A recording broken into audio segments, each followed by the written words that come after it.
الحمد لله رب العالمين والصلاة والسلام على سيد الأنبياء وأشرف المرسلين وعلى آله الطيبين الطاهرين وأصحابه الأكرمين الأفضلين وعلى من أحبهم وتبعهم بإحسان إلى يوم الدين. أما بعد فأعوذ بالله من الشيطان الرجيم. بسم الله الرحمن الرحيم. قال الله تعالى في القرآن العظيم والفرقان الحميد: رضي الله عنهم ورضوا عنه ذلك الفوز العظيم. وقال تعالى في مقام آخر: وما خلقت الجن والإنس إلا ليعبدون ما أريد منهم من رزق وما أريد أن يطعمون إن الله هو الرزاق ذو القوة المتين. صدق الله العظيم وصدق رسوله النبي الأمين الكريم ونحن على ذلك لمن الشاهدين والشاكرين والحمد لله رب العالمين. قال الله تعالى في شأن حبيبه الكريم: إن الله وملائكته يصلون على النبي يا أيها الذين آمنوا صلوا عليه وسلموا تسليما. اللهم صل على سيدنا وشفيعنا وحبيبنا مولانا محمد وبارك وسلم. صلوا عليه صلاة وسلاما عليك يا رسول الله. صلوا عليه صلاة وسلاما عليك يا حبيب الله. صلوا عليه صلاة وسلاما عليك يا نورا من نور الله صلی اللہ تعالی علیہ وسلم. معزز سامعین، حاضرین، عزیزان گرامی، اللہ کے کرم سے اور اس کے فضل سے درس صحیح بخاری کا یہ سلسلہ جاری اور ساری ہے. 73واں یہ درس مبارک ہے اور میرا یہاں پر موجود ہونا اس وجہ سے ہے کیونکہ حضرت شیخ الحدیث جامع نظامیہ مولانا مفتی سید شاہ صغیر احمد نقشبندی حفظہ اللہ تعالی نے کچھ دیر پہلے یہ اطلاع دی کہ وہ کسی دور دورے پر ہے، وہ نہیں آ سکتے، آج پروگرام میں مصروف ہے. حضرت نے سمجھا کہ وہ جو ہے درس کے وقت تک پہنچ جائیں گے لیکن وہ آ نہیں سکے، جس کی وجہ سے اطلاع دی کہ وہ نہیں آ پائیں گے، جس کی وجہ سے میں آج آپ کے سامنے موجود ہوں. اور انشاءاللہ تعالی اگلے اتوار، آنے والے اتوار کو ضرور تشریف لائیں گے اور یہ جو درس صحیح بخاری کا جو سلسلہ ہے اس کو جاری رکھیں گے.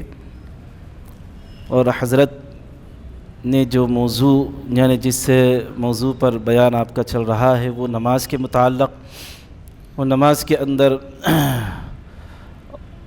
پنجگانہ نماز، نماز استسقاء، صلاۃ وتر اور اس کے آگے صلاۃ خسوف اور صلاۃ کسوف، اس کے بارے میں جو ہے حضرت نے کہا تھا کہ میں اس کے بارے میں کچھ یعنی اس کے مسائل کو بیان کروں گا، اس کی فضیلت کو بیان کروں گا.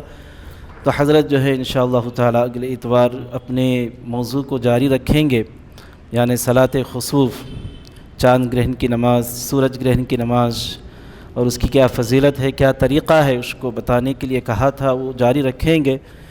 لیکن میں آج آپ حضرت کے سامنے چند باتیں عرض کر کے اپنی بات ختم کروں گا تاکہ یہ سلسلہ جاری اور ساری رہے، اس کے اندر کوئی انقطاع نہ ہو، کوئی درس بیچ میں نہ چھوٹے، جس کی وجہ سے یہ پروگرام کا سلسلہ جاری رکھا گیا. تو معزز سامعین حضرات، حمد و صلوات کے بعد جس آیات مبارکہ کو میں نے تلاوت کرنے کا شرف حاصل کیا ہے، اس کے اندر اللہ تبارک و تعالی کی رضا، ایک مقام سے جو میں نے تلاوت کی اس کے اندر اللہ کی رضا بندے کا اصل مقصد ہونا چاہیے، اور دوسری آیت اللہ کی عبادت بندے کا مقصد ہونا چاہیے. جیسا کہ اللہ تعالیٰ نے کہا کہ رضی اللہ عنہم ورضوا عنہ، اللہ ان سے راضی ہے اور وہ اللہ سے راضی ہے. ذالک الفوز العظیم، یہی بڑی کامیابی ہے. اللہ کا ہم سے راضی ہونا، ہم اللہ سے راضی رہنا، یہ کامیابی ہے، بہت بڑی کامیابی ہے۔ بڑی اس لیے ہے کہ اللہ نے کہا عظیم ذالک الفوز العظیم، بڑی کامیابی ہے۔ اور دوسری جگہ آپ پڑھتے ہیں، سنتے ہیں، اللہ نے کہا وما خلقت الجن والانس الا لیعبدون، ہم نے انسان اور جنات کو صرف ہماری عبادت کے لیے پیدا کیا، یعنی ہماری معرفت کے لیے پیدا کیا۔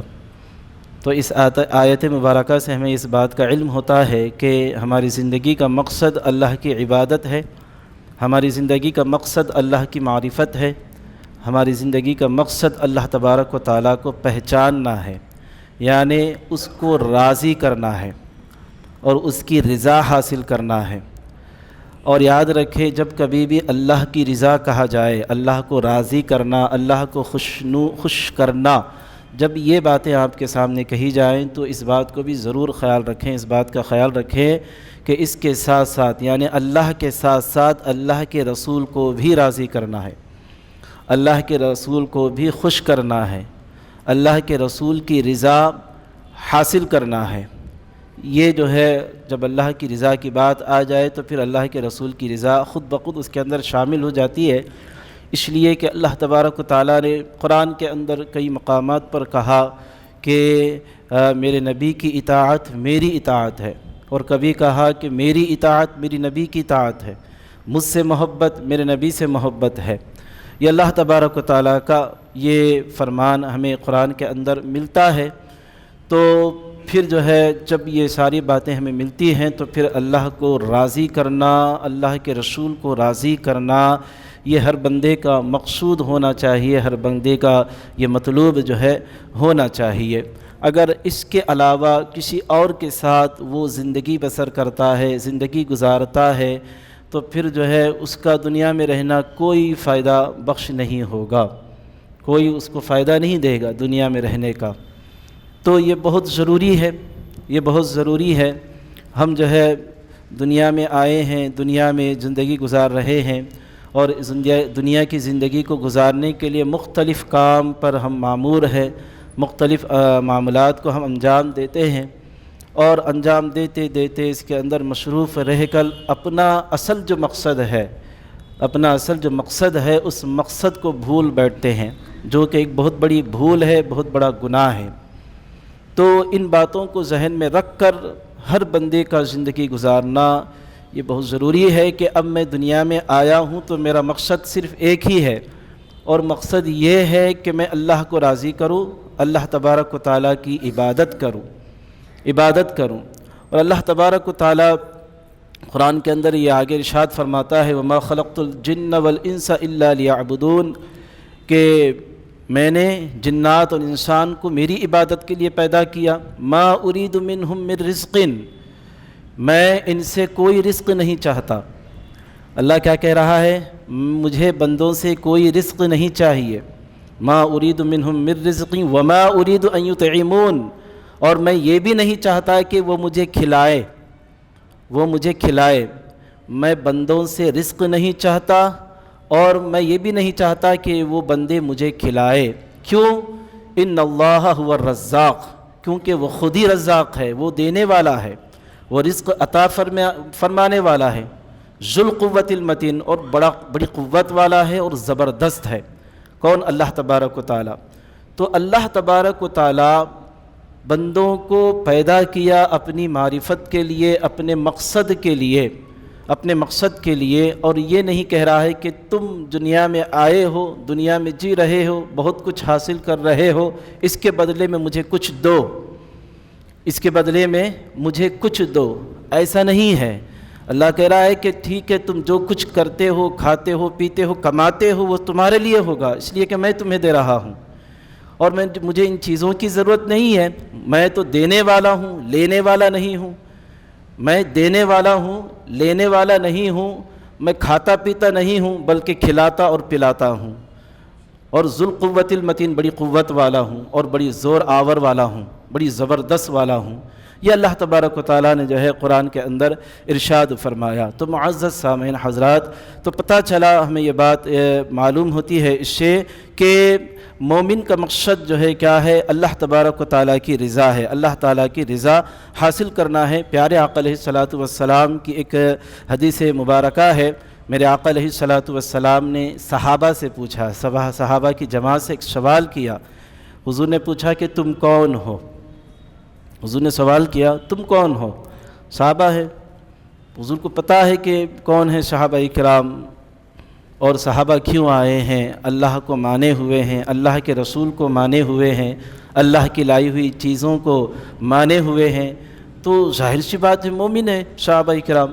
تو حضور نے پوچھا، سوال کیا کہ میرے صحابہ بتاؤ تم کون ہو؟ تو صحابہ کرام رضی اللہ عنہم نے عرض کی کہ یا رسول اللہ ہم مومن ہیں۔ کیا ہے؟ ہم مومن ہیں۔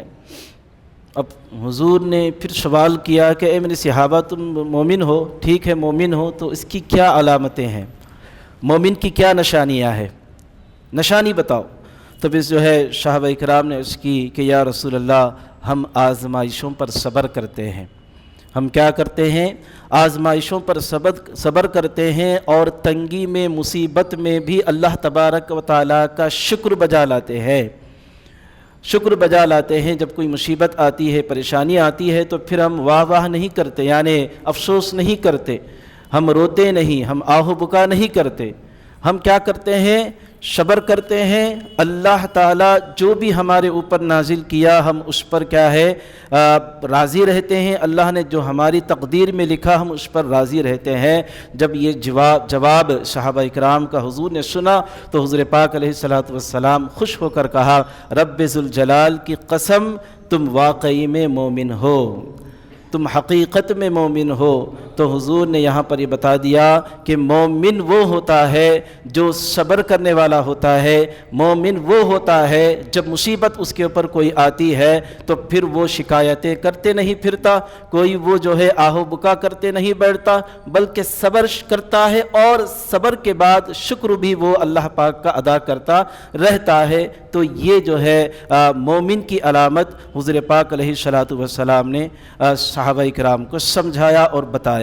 تو معزز سامعین حضرات، اللہ کی رضا اور اس کی محبت کو اپنا مقصود جو ہے اصلی بنائیں۔ ایک واقعہ جو ہے یہاں پر ذکر کیا جاتا ہے، ایک واقعہ، اور بڑا سبق آموز واقعہ ہے، اور انشاءاللہ تعالی اسی واقعے کے بعد جو سبق حاصل ہوتا ہے وہ سبق میں آپ کے سامنے بیان کر کے اپنی بات کو ختم کرتا ہوں۔ واقعہ کیا ہے؟ سبق آموز واقعہ۔ وہ واقعہ ایک ہے کہ ایک بادشاہ تھا، اور بادشاہ کے کئی وزراء ہوتے ہیں۔ تو ان وزراء میں ایک وزیر تھا جو قریبی تھا بادشاہ کا، بڑا قریبی تھا۔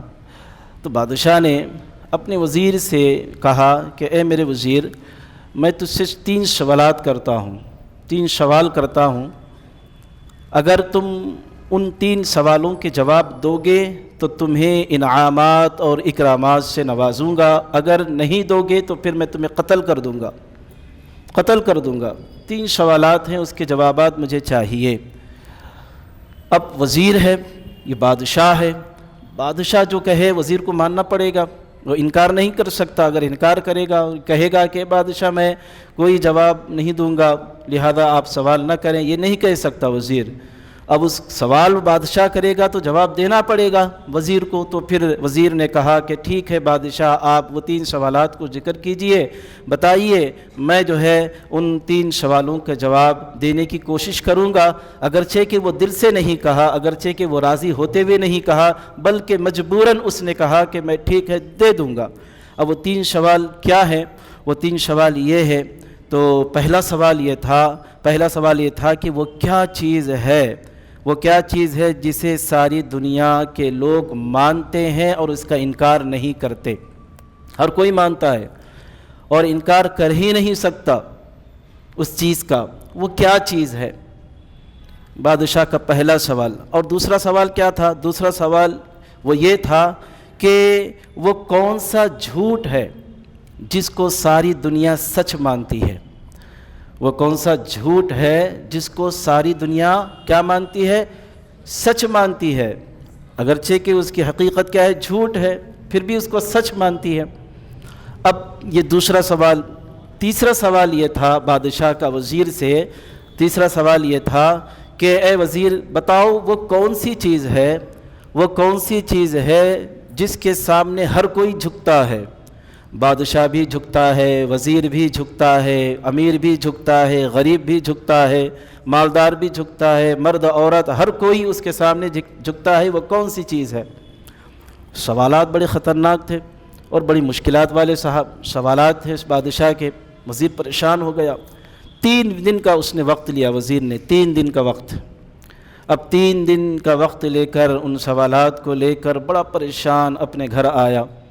اب اپنے گھر آ کر اب کام پر لگ گیا، سوچنے لگا، سوچ و بچار کرنے لگا۔ امتحان جب ہوتا ہے، بچوں کا امتحان ہوتا ہے تو بڑے پریشان رہتے ہیں بچے۔ امتحان آنے سے پہلے راتوں میں جاگ کر جو ہے خوب پڑھائی کرتے ہیں، خوب پڑھائی کرتے ہیں، اور جب تک امتحان نہیں ہو جاتا اس وقت تک بڑے پریشان رہتے ہیں۔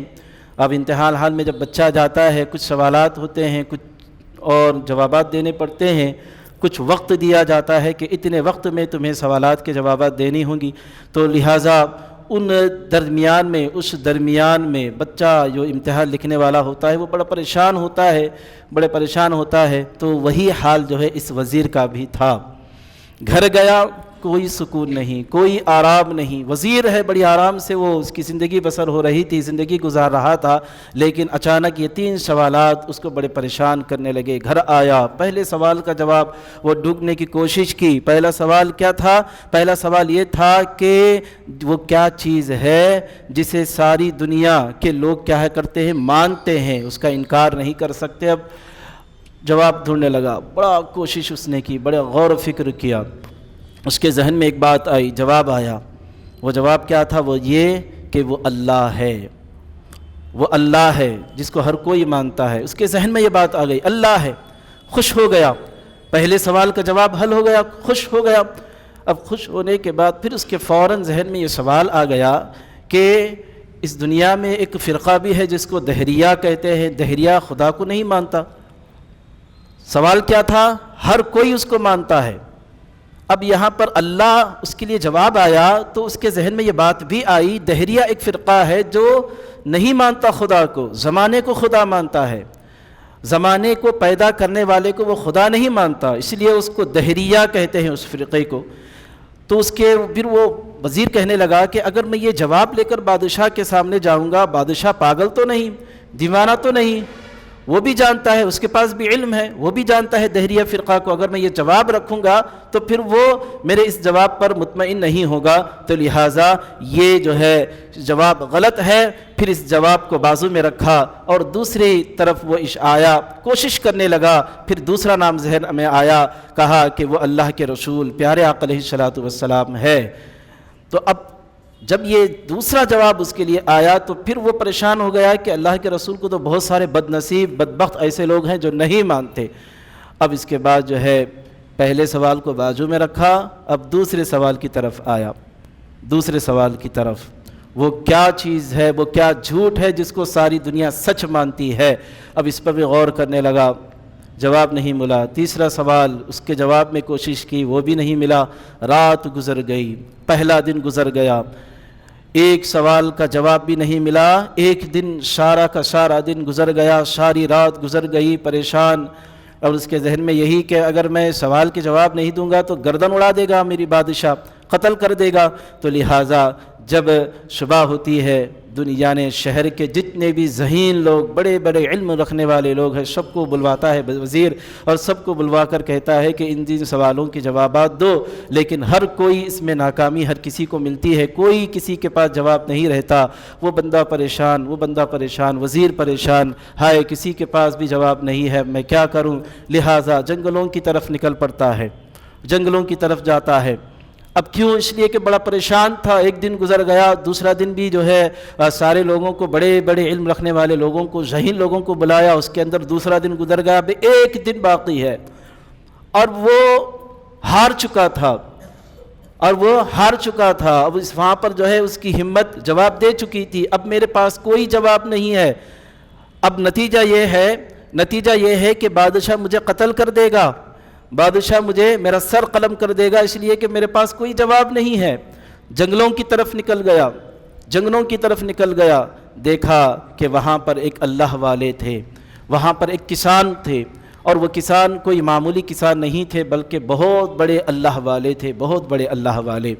جب کسان کی نظر ان اللہ والے کی نظر وزیر پر پڑی تو وزیر کو بلایا اور دیکھا، حالات دیکھا، اس کے آثار دیکھے، اس کی پریشانیوں کو دیکھا، محسوس کیا اور بڑا بوجھ محسوس کیا۔ بلایا، وزیر کو بلا کر کہا کہ اے وزیر، کیا بات ہے کہ میں تمہارے سر پر بڑے بوجھ کو دیکھ رہا ہوں، تم اپنا بوجھ میرے سامنے ہلکا کرو، میں تمہاری کچھ مدد کر سکوں۔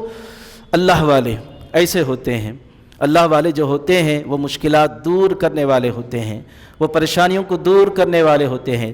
جب بندہ پریشانیوں سے نہیں نکل سکتا، جب بندہ مصیبتوں میں گھرا ہوا ہوتا ہے، جب راستے اس کے سارے بند ہو جاتے ہیں، کوئی راستہ نظر اس کو نہیں آتا، راستہ ضرور ہے لیکن اندھیرا ہے، روشنی نہیں ہے، اور وہ پریشان اگر رہتا ہے تو ایسے وقت میں اللہ والے بڑے کام آتے ہیں، اور اللہ تبارک و تعالیٰ کے ان پیارے بندوں کے وسیلے اور ان کے ذرائع ہمارے لیے بہت بڑے فائدہ مند ثابت ہوتے ہیں۔ یہی حال اس وزیر کے ساتھ ہوا کہ جنگل کی طرف نکل گیا، یہ اللہ والے جو کہ کسان تھے، جو کھیتی باڑی کرتے تھے، نظر پڑی تو پہچان لیا کہ اس کی کیا پریشانی ہے۔ تو اللہ والے وہ ہوتے ہیں جب کسی مصیبت زدہ پر نظر ان کی پڑ جاتی ہے تو وہ نظر ان کے ظاہری احوال پر نہیں پڑتے بلکہ ان کی دل کی حالتوں پر پڑتے ہیں، ان کے دل کی حالتوں کو پہچانتے ہیں اور یہ جان جاتے ہیں کہ یہ کس پریشانی میں مبتلا ہے۔ کچھ نہ کچھ پریشانی اس کے اوپر ہے، یہ بڑا بوجھ اپنے سر پر لے کر پھر رہا ہے، اس کے بوجھ کو حل کرنا چاہیے۔ تو لہٰذا وزیر کو بلایا، اپنے پاس بٹھایا اور اپنے پاس بٹھا کر پوچھا کہ اے وزیر بتا، تیرا کیا حال ہے؟ میں محسوس کر رہا ہوں کہ تیرے سر پر بڑا بوجھ ہے، اس بوجھ کو ہلکا کر میرے سامنے بیان کر کے۔ اب وہ وزیر بڑا خوش ہوتا ہے، کوئی تو ہے جو میرے دکھوں کو دور کرنے والا، میری پریشانی کو دور کرنے والا۔ ساری باتیں وہ بیان کر دیتا ہے کہ بادشاہ نے یہ سوال مجھ سے کیے۔ وہ ساری داستان بادشاہ کا سارا جو قصہ ہے وہ سنا دیتا ہے وزیر اللہ والے کے سامنے، اور اللہ والے اس پر سنتے ہیں، سن کر تعجب کی نظر سے وزیر کی طرف دیکھتے ہیں کہ اے وزیر، تو وزیر ہے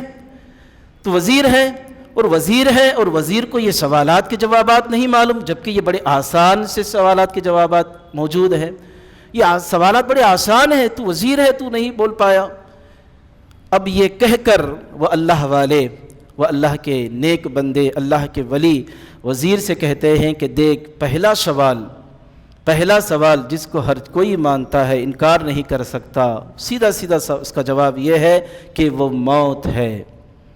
موت کا کوئی انکار نہیں کر سکتا، کوئی موت کو جھٹلا نہیں سکتا۔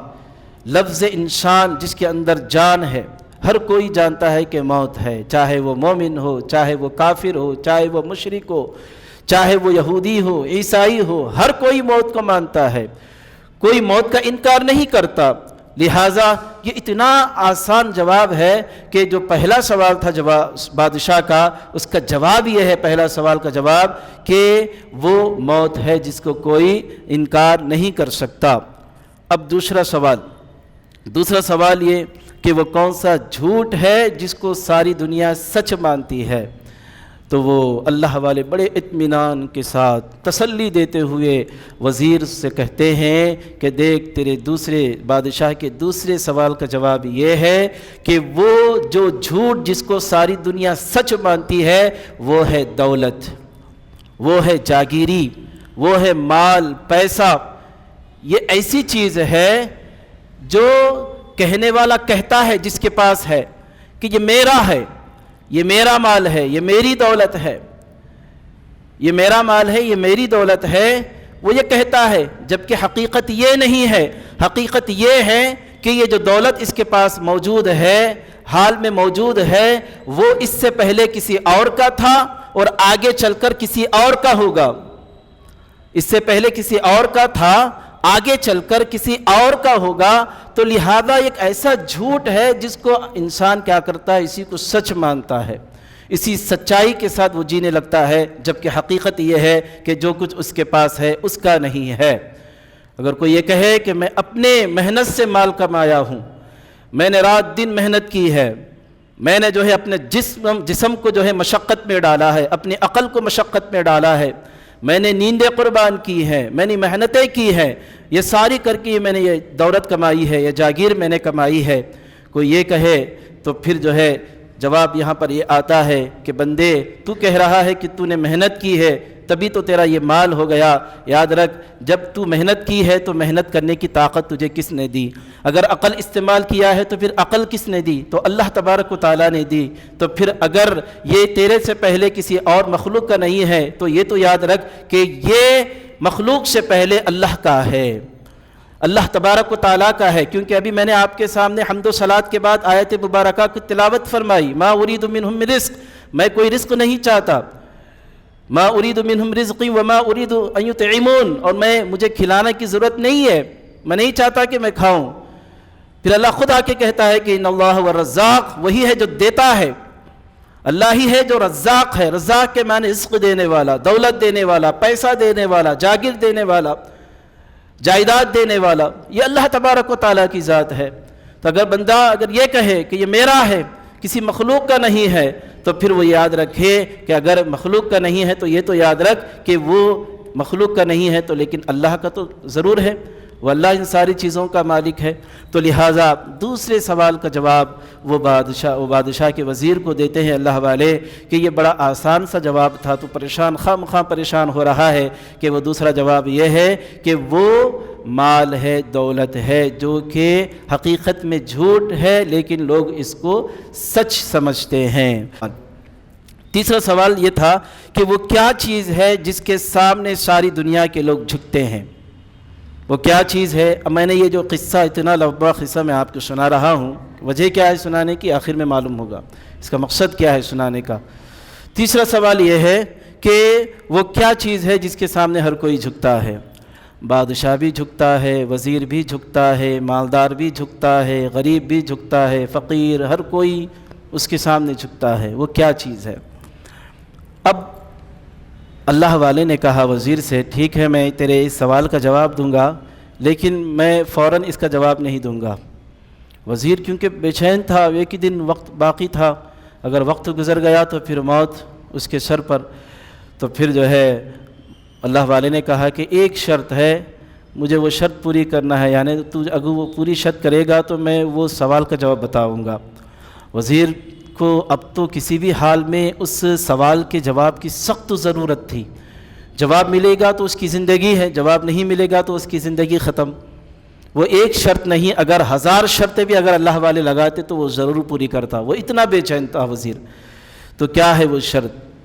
اللہ والے کہتے ہیں کہ اللہ والے کے پاس ایک شکاری کتا بھی تھا، ساتھ میں کتا رکھتے تھے، وہ درخت کے پاس اس کو باندھ کر رکھا تھا۔ تو اللہ والے کیا کہتے ہیں کہ کہتے نہیں بلکہ کٹورا لاتے ہیں، کٹورے میں کیا کرتے ہیں، روٹیوں کے ٹکڑے ڈالتے ہیں اور وزیر کو اچھا خاصا کھلاتے پلاتے ہیں، لسی بھی وغیرہ وہاں پر ہوتی ہے، روٹی کے ٹکڑے بھی ہوتے ہیں۔ تو کھانا کھانے کے بعد اللہ والے کٹورا لے کر آتے ہیں، اس کے اندر روٹیوں کے ٹکڑے کر کٹورے میں ڈال کر کچھ لسی بچی ہوئی لسی ہوتی ہے، اس لسی کو کٹورے میں ڈالتے ہیں، ملاتے ہیں اور کتے کے سامنے رکھتے ہیں اور وزیر سے کہتے ہیں کہ اے وزیر اب تو کیا کر، کتے کے ساتھ تو کھانا کھا، کیا کر، کتے کے ساتھ تو کھانا کھا، اگر تو یہ کرے گا تو میں تیسرے سوال کا جواب تجھے دے دوں گا۔ اب وہ بادشاہ کا وزیر تو کتے کے ساتھ کھانا، یہ تو وہ اپنی ذلیل اور رسوائی محسوس کرے گا، وہ ذلت محسوس کرے گا۔ وہ گڑ گڑانے لگا، منتیں کرنے لگا کہ اے اللہ والے، اے کشان، اس طرح نہ کرے، آپ اس طرح نہ کرے، مجھے اس کتے کے ساتھ کھانے کے لیے نہ کہیں، کوئی دوسری شرط مجھ سے آپ کہیں، میں اس شرط کو پورا کروں گا، لیکن یہ شرط میرے سامنے نہ رکھے، اس لیے کہ میں یہ نہیں کر پاؤں گا۔ تو لہٰذا وہ بھی اللہ والے تھے، وہ بھی تیسرے سوال کا جواب بڑا اہم سمجھتے تھے وزیر کے لیے۔ تو اس لیے وہ بھی جو ہے ضد کرنے لگے کہ نہیں تمہیں یہ شرط پوری کرنی ہوگی، تو لہٰذا وزیر کو اپنی جان بچانی ہے، تو لہٰذا وہ کتے کے ساتھ کھانے کے لیے تیار ہو گئے۔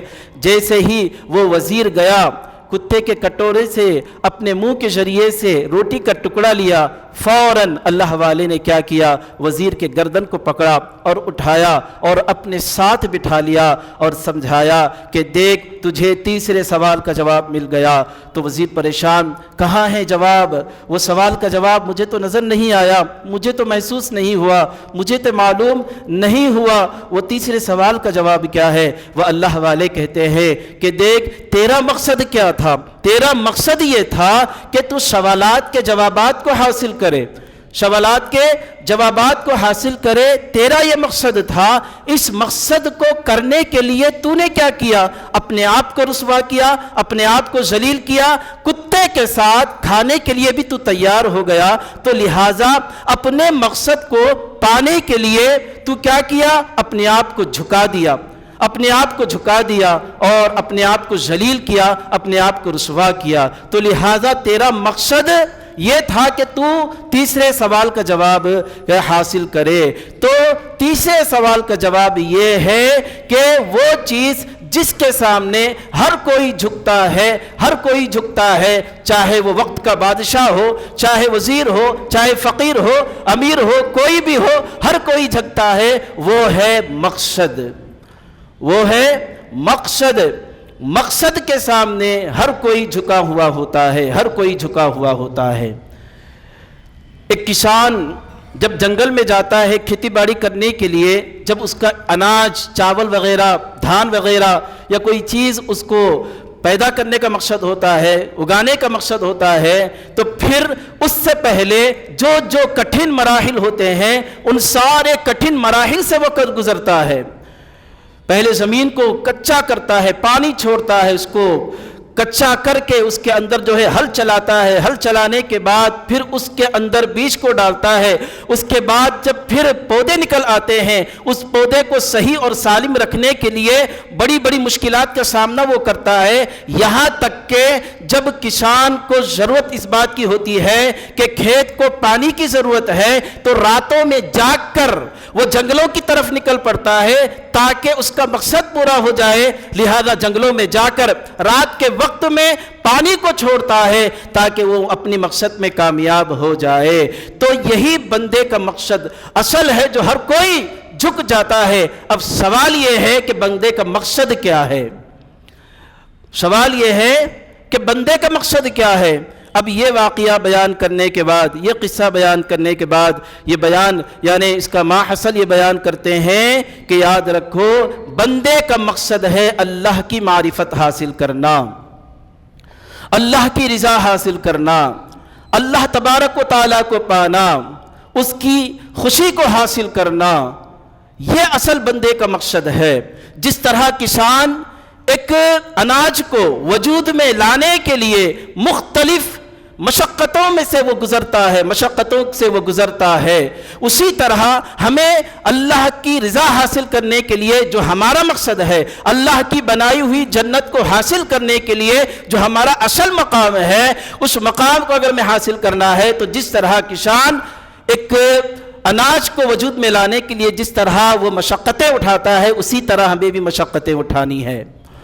پریشانیاں آئیں گی، مصیبتیں آئیں گی، مصیبتیں آئیں گی، پریشانیاں آئیں گی، ان ساری پریشانیوں کو آسان کرنا ہے۔ اس لیے کہ جب آپ کے سامنے آپ کا مقصد ہو اور آپ نے یہ ٹھان لی کہ میرا یہ مقصد پورا ہونا ہے، تو پھر کوئی بھی پریشانی آپ کے لیے پریشانی نہیں ہوگی، کوئی نماز کی پابندی آپ کے لیے پریشانی نہیں ہوگی، کوئی تلاوت قرآن آپ کے لیے پریشانی نہیں ہوگی، کوئی روزے رکھنا اگرچہ کہ کڑی دھوپ ہو، گرمی ہو، روزوں کو رکھنا آپ کے لیے پریشانی نہیں ہوگی۔ ایک چیز آپ کے لیے رکھنا ہوگا، وہ ہے مقصد۔ مقصد کیا ہے؟ معرفت خدا۔ مقصد یہ ہے کہ اللہ کے انعامات کو حاصل کرنا، اس کی رحمتوں کے سائے میں اپنی جگہ کو پانا۔ یہ مقصد اگر بندے کے ذہن میں ہے تو پھر نہ اس کے لیے کوئی مصیبتیں نظر آئیں گی، بلکہ وہ صبر کر لے گا، بلکہ وہ شکر ادا کرے گا اللہ پاک کا۔ پھر وہ عبادتیں بڑی محبت کے ساتھ ادا کرے گا، پھر وہ عبادتیں بڑی آسانی کے ساتھ ادا کرے گا۔ صبح اٹھے گا تو اس کے لیے کوئی پریشانی نہیں ہوگی، اور صبح اٹھے گا تو کوئی جاڑا اس کو نظر نہیں آئے گا، اس لیے کہ اس کا مقصد یہ ہو کہ مجھے جانا ہے، صبح میری صبح ہونا ہے اللہ کی عبادت کے ساتھ، اللہ کے ذکر کے ساتھ میری صبح ہونا ہے، یہ مقصد ہے۔ تو پھر ٹھنڈے پانی سے وضو کرنے پر بھی جو ہے اس کو کوئی مسئلہ نہیں ہوگا، ٹھنڈی ہوا میں باہر نکلنے پر بھی اس کو کوئی مسئلہ نہیں ہوگا، رات کی نیند کو قربان کرنے میں بھی اس کو کوئی مسئلہ نہیں ہوگا، اگر وہ اپنے مقصد کو اپنے سامنے رکھے گا، اپنے اصل مقصد کو سامنے رکھے گا۔ لیکن افسوس کی بات یہ ہے کہ ہم اپنے مقصد کو بھولے ہوئے ہیں، اپنے مقصد کو بھولے ہوئے ہیں اور مقصد کو پشت ڈال دیا۔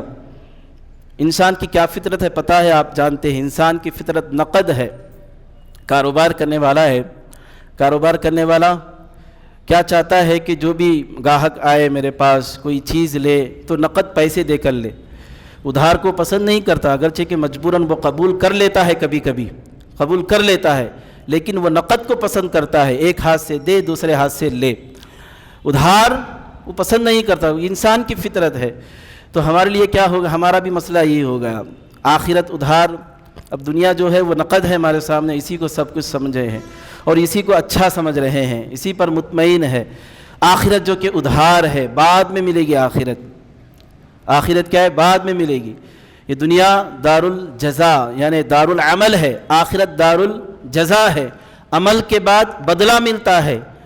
تو دنیا پہلے ہے، آخرت بعد میں ہے، لیکن بندہ کیا سمجھا، یہ دنیا کو نقد سمجھا جس کو وہ خوش ہو رہا ہے اس سے، اور آخرت جو اس کے سامنے ابھی آئی نہیں ہے، ابھی وہ دیکھا نہیں ہے، اور وہ ادھار ہے جس کو وہ اس کی یعنی اس سے مطمئن نہیں ہے، جس کی وجہ سے وہ کیا ہے، دنیا کی محبت میں ڈوبا ہوا ہے، دنیا کی محبت میں ڈوبا ہوا ہے۔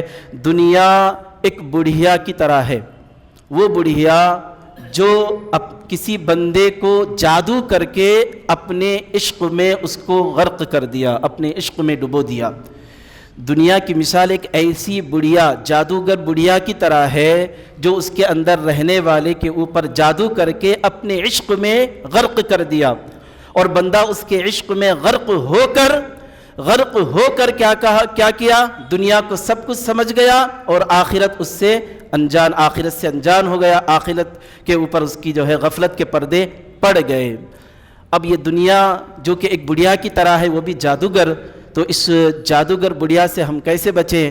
تو اس کے لیے بہترین علاج اور بہترین ذریعہ یہ ہے کہ اللہ کی عبادت، اللہ کا ذکر، نمازیں، تلاوت قرآن، اعمال صالحہ، روزے، یہ ساری چیزیں بندے کو اس بڑھیا کی یعنی دنیا کی جادوگری سے محفوظ رکھے گی، دنیا کی جادوگری سے۔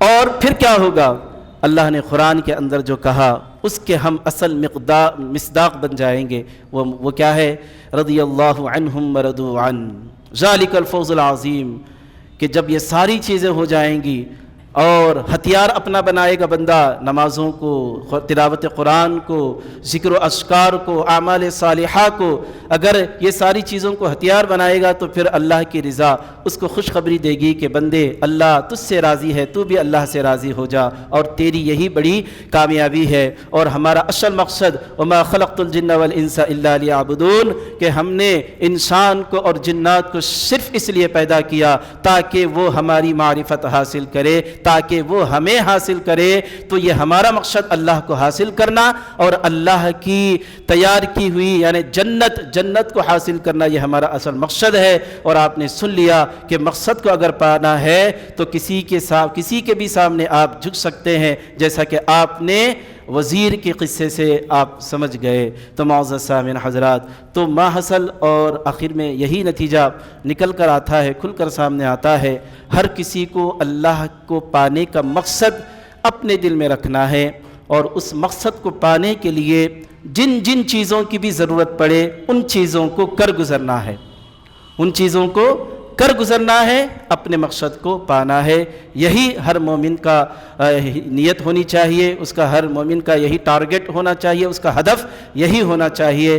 اس کے علاوہ مومن کی زندگی نہیں ہے، اس بات کو یاد رکھیں۔ آخر میں اللہ کی بارگاہ میں دعا ہے کہ حضور پاک علیہ الصلاۃ والسلام کی سنتوں پر عمل کرنے کی توفیق عطا فرما، اور ہمارے دنیا میں آنے کا مقصد جو ہے اللہ کو پانا، اس اللہ کو پانے کی ہمیں توفیق، یعنی اللہ میں خود کو پانے کی توفیق عطا فرما، اور ہم سب کو اعمال صالحہ کرنے کی توفیق عطا فرما، نماز پنجگانہ ادا کرنے کی توفیق عطا فرما، اور ہم کو ایک دوسرے کی مدد کرنے کی توفیق عطا فرما۔ سارے جہاں کے مسلمانوں کی حفاظت فرما، بالخصوص فلسطین کے مسلمانوں کی حفاظت فرما، اور دشمنان اسلام کو مولا نیست و نابود فرما، بیت المقدس کی حفاظت فرما، اور اے اللہ دشمنوں کو ناکامی اور ناکامری عطا فرما۔ ہم سب کی دعاؤں کو حضور پاک علیہ الصلاۃ والسلام کے صدقے و طفیل قبول و منظور فرما۔ وآخر دعوانا الحمد للہ رب العالمین۔